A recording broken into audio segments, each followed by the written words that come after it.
नमस्कार दोस्तों, welcome to ज्ञानस्य गुरुकुलम।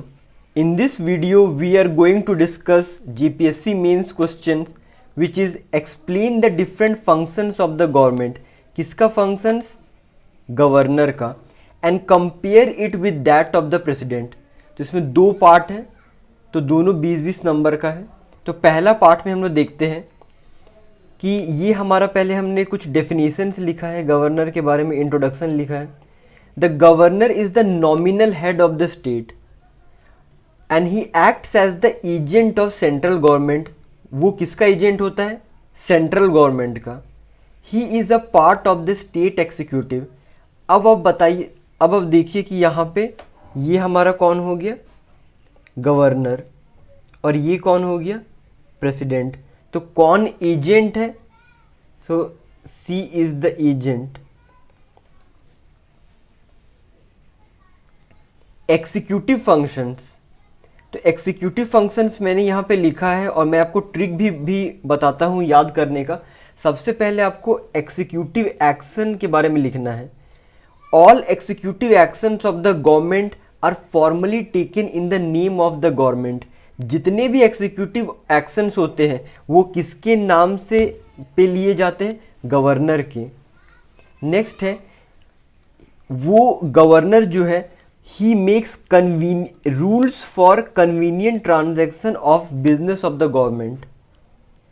उसके बाद important appointments जो है वो भी हमारा executive action में ही आते हैं, जिसमें पहला हो गया appointment of chief minister and other ministers.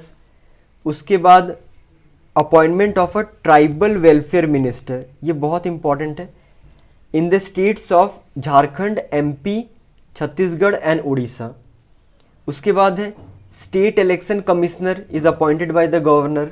उसके बाद chairman and members of state public commission, state public service commission. और नेक्स्ट हमने लिखा है the governor acts as a chancellor of universities. ये आपका प्रीलिम्स पॉइंट ऑफ व्यू से important है कि कौन एक्ट करता है as a chancellor of universities in the state, and the governor appoints the vice chancellor of the universities। जितने भी वाइस चांसलर होते हैं उनको कौन अपॉइंट करता है? गवर्नर। फिर हमारा लेजिस्लेटिव पावर है, जिसमें हाउस के बारे में है, फिर आपका मेंबर्स के बारे में और बिल्स के बारे में। हाउस से रिलेटेड क्या क्या लेजिस्लेटिव पावर है? ही सम्मन्स ऑन और प्रोरोग्स। सम्मन्स मतलब बुलाना और प्रोरोग्स मतलब एंड करना। सम्मन्स और prorogues the state legislature. He addresses the state legislature in its first session. He can dissolve the state legislature. तो ये हमारा क्या हो जाता है? प्रेसिडेंट्स रूल अप्लाई हो जाता है। ये हमारा हाउस के बारे में था। फिर मेंबर्स के बारे में है, he nominates 1/6 of the members of state legislative council. Legislative council में कितने मेंबर्स को गवर्नर अपॉइंट करता है? 1/6।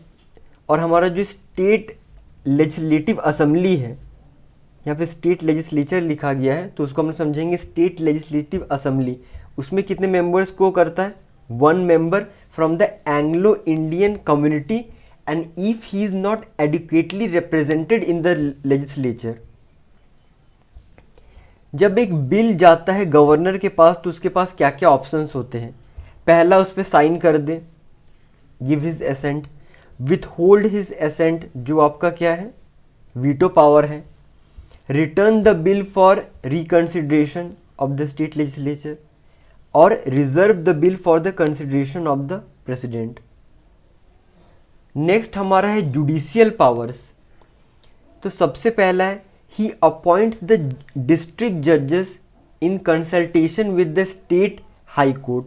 district judges को कौन अपॉइंट करता है? गवर्नर।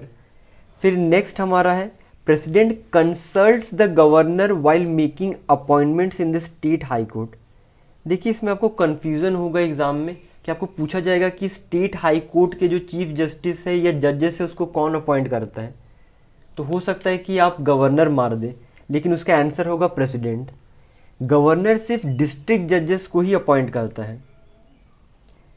फिर है हमारा he can pardon, reprieve, respite the punishments of any person, ये जुडिशियल पावर हो गया। फाइनेंशियल पावर्स में हमारा है, पहला मनी बिल से रिलेटेड है कि कोई भी मनी बिल इंट्रोड्यूस नहीं हो सकता है in the state legislature without the permission of governor.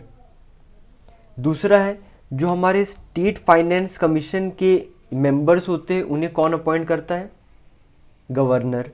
फिर हमारा बजट से रिलेटेड कुछ फंक्शंस है, ही यहाँ पे गवर्नर है, causes the budget to be laid in the state legislature. फिर कोई भी डिमांड फॉर ग्रांट्स नहीं आ सकता है without the permission of the governor. हमारा जो कंटीजेंसी फंड है उससे अगर मनी विड्रॉन करना है तो उसके लिए हमारा किसका एसेंट चाहिए, गवर्नर का। तो हमारा कंक्लूजन क्या हुआ, governor has a dual role in the, dual role कैसे कि वो कॉन्स्टिट्यूशनल हेड भी है स्टेट का और रिप्रेजेंटेटिव है सेंटर का। तो ये इंपॉर्टेंट है, ड्यूअल रोल कैसे है गवर्नर का। पार्ट बी हमारा था, पार्ट बी क्या था, compare the functions of the president with that of the governor. तो हमने इंट्रोडक्शन लिखा है, both the president and the governor are the executive heads of the centre and the states respectively. Most of their powers are similar in nature, same है, but the president has slightly higher powers in comparison to the governor and some of the powers which are not possessed by governor are, जिसमें हमारा पहला topic है pardoning power. Governor के पास death sentence को pardon करने का power नहीं होता है, वो किसके पास होता है, सिर्फ और सिर्फ प्रेसिडेंट के पास। गवर्नर के पास पावर नहीं होता है पार्डन करना वैसे पनिशमेंट्स को जो कि मिलिट्री कोर्ट द्वारा दिए जाते हैं, लेकिन प्रेसिडेंट कर सकता है। गवर्नर पार्डन कर सकता है सिर्फ उन्हीं ऑफेंसेस को जो कि स्टेट लॉ में आते हैं, लेकिन प्रेसिडेंट स्टेट और सेंट्रल दोनों लॉ को ही पार्डन कर सकता है। नेक्स्ट, ऑर्डिनेंस मेकिंग पावर में governor can not make ordinance without the instruction of the president in the following cases. पहला है कि यदि कोई बिल है जिसको सैंक्शन ऑफ द प्रेसिडेंट चाहिए before the introduction in the state legislature. इसका एग्जाम्पल हुआ जैसे आपका इंटर स्टेट के बीच में यदि कोई टैक्स लेवी करना है या कुछ ट्रेड है, वैसा कोई बिल है तो उसे प्रेसिडेंट सैंक्शन करेगा, तभी गवर्नर उस पर ऑर्डिनेंस बना सकता है। If the bill is necessary to be reserved for president's consideration, तो भी उसमें हमें क्या करना पड़ेगा, उसे प्रेसिडेंट सबसे पहले कंसिडर करेंगे और फिर वो गवर्नर उस पर बना सकता है ऑर्डिनेंस। नेक्स्ट है हमारा veto power. When the governor reserves a money bill for the consideration of the president, जब गवर्नर एक रिजर्व करता है then he will not have any further role in its enactment, उसका फिर कोई रोल नहीं रहेगा। प्रेसिडेंट यदि उसे एसेंट कर दे तो वो एक्ट बन जाएगा। इसका मतलब है कि गवर्नर का उसके assent, the assent of the governor is not required. Thank you दोस्तों।